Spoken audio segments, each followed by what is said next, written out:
There exist many different calibers in production today, and many more so that have been out of production for decades. The intended usage across the wide array of all calibers varies wildly, with some sporting a wide variety of uses, while others may be only made for a very specific niche application. Indeed, the shelf of cartridges shown off for this series intro is not even a fraction of the calibers that actually exist. However, with all that being said, despite the varying looks of the many different calibers, the majority in existence share two features of one another. They use a centerfire primer, and the bullet is made in a way where it sits inside the casing fully, and as such has a diameter less than that of the neck surrounding it. However, where the vast majority of cartridges follow this simple formula, perhaps the most popular cartridge of all time that is produced in the millions daily and billions yearly, and arguably has the most uses out of any other caliber in existence, uses an ignition method and bullet style that for the most part has gone extinct. What's up guys, Scipio here, and welcome back to another Cartridge Week episode, this week featuring arguably the most popular, most mass-produced caliber of all time, the .22 long rifle, or .22 LR as it's commonly abbreviated as, though to be honest, kinda like how people tend to just call a .44 mag a .44, arguably the most common name you'll hear this cartridge referred to as is just a plain old .22. Yeah, there's a massive list of .22 cartridges in general, but I think you'd have to be lying if you said that the .22 LR isn't the first thing to come to mind when you hear .22.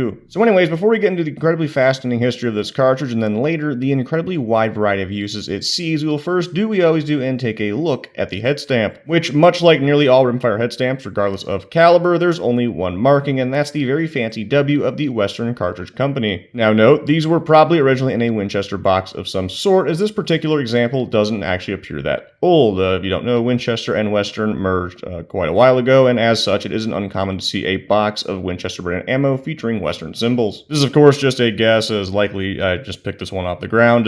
Yeah, despite all the weird guns I own, a .22 LR1 is not one of them, so the one in my collection was just a pickup. I think it kind of speaks for itself just how popular around this thing is when you can quite literally just find them on the ground in nearly any shooting spot. Anyways, with all that out of the way, let's delve into the rather extensive and interesting history of the most popular caliber of all time, starting with a little bit of backstory prior to this cartridge's development. As we've mentioned, the .22 LR features a rimfire ignition system, an incredibly old style of primer that relied on placing priming compound around the rim as opposed to in the center like what is common in practice on rounds today. Back in the day, there would come to be a large array of various calibers that had used this system. However, it would not be the first ignition system for metallic cartridges, with that honor instead going to percussion caps. These were developed as a simple, more effective loading system over the flintlock system for muzzle-loading rifles, and arguably would become the driving force for cartridge-fed breech-loading rifles. Percussion cap was implemented in a variety of ways with early cartridges, with its placement and method of even being struck varying wildly. However, where everyone else was treating the percussion cap as solely a primer, a French inventor by the name of Louis-Nicolas Flaubert would have the interesting idea of also treating it as the casing. His first caliber, and the first rimfire caliber to ever exist, would be the .22 BB cap, or as I've more commonly seen it called, the 6mm Flaubert. And this cartridge would release in 1845. Now, side note, BB in this regard stands for bulleted breech cap, which makes a lot of sense as that's all it was, a bullet sitting on top of a breech cap, or percussion cap as we more commonly hear them called. This early rimfire cartridge solely relied on the energy given by the percussion cap and didn't actually feature any separate powder. Its intended use was simply for low-powered gallery guns, stuff you would typically,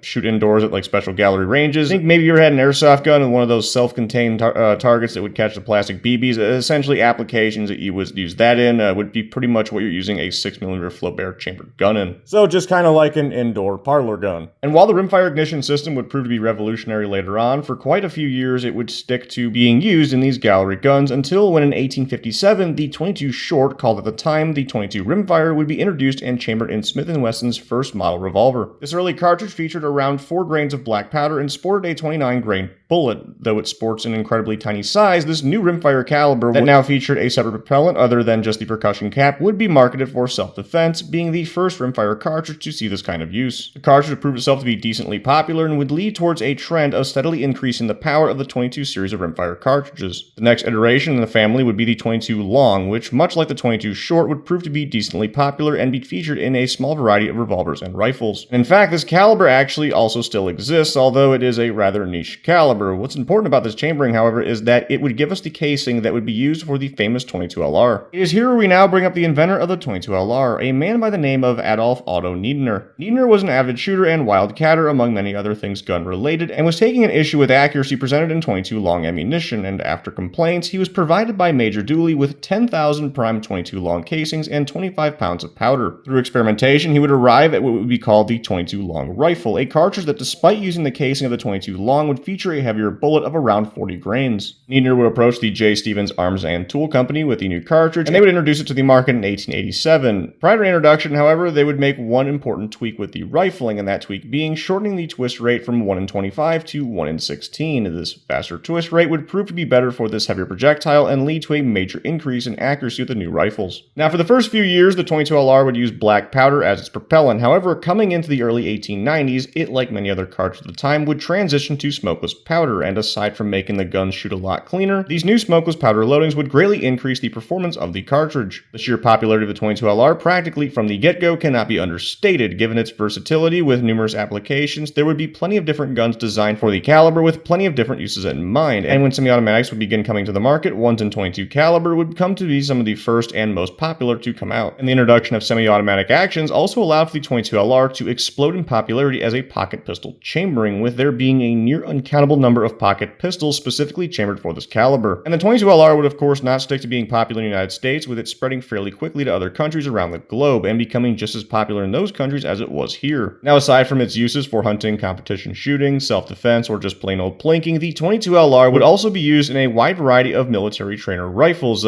Actually, funny side note here, while doing research on the video we did a while back on the 220 Russian, more commonly called the 5.6 by 39, I saw a guy mention something about a 5.6 caliber Mosin. Now, keep in mind, I had to go to Russian websites when doing research on that particular caliber, as there exists practically zero information on it, nor the guns chambered in it on American websites. And as a result, I had to use the translate option in order to read them, and while it worked great for the most part, it did have the occasional error. Anyways, seeing that, it took me a good minute to see that the 5.6 Mosin being referenced was in .22 LR as opposed to 5.6 by 39, as the Soviets, much like every single military on the planet, would produce .22 caliber Mosins as trainer rifles. Just a funny little story I thought I would throw in there, but the .22 LR in trainer rifle format would prove to be perfect for teaching new recruits, many of which had never shot or even handled a gun, the fundamentals of marksmanship, which would allow them to be better trained for their heavier hitting standard infantry rifles. Now, we had mentioned earlier that despite being the most popular round of all time, that unlike nearly all modern conventional cartridges, the .22 LR was weird for doing two main things different. The first one being the rimfire ignition system, and the second being that rather than using conventional bullets that have diameters smaller than that of the neck, the .22 LR uses what is called a heeled bullet. The bullet actually sits on top of the casing with a little bit going inside of it, making it have a diameter equal to that of the casing. The .22 LR is not the only cartridge to have ever done this with heeled bullets, actually being very common weight bullets used to be seated in the casings. However, it's really the only cartridge on the market that does this today, with the only other two I can think of being the .22 short and the .22 long. Now, over the years, you would see cartridges similar to the .22 LR come out that would have a center fire system as opposed to rimfire like the 220 Rook or, in a way, 25 ACP. However, no cartridge design similar to the .22 LR could ever hope to lodge it out of the market, given there was, and still just is, too many guns made for the caliber, and few people will go to some niche round that performs nearly identical to a round that can be found literally everywhere. Now, as per the heeled bullet portion, there does exist similar rounds to the .22 that don't use the heeled bullet, and rather they use the more conventional style of bullets. One such example is the .22 Winchester rimfire, which, though a little bit of a niche caliber, it can still be bought fairly easily today.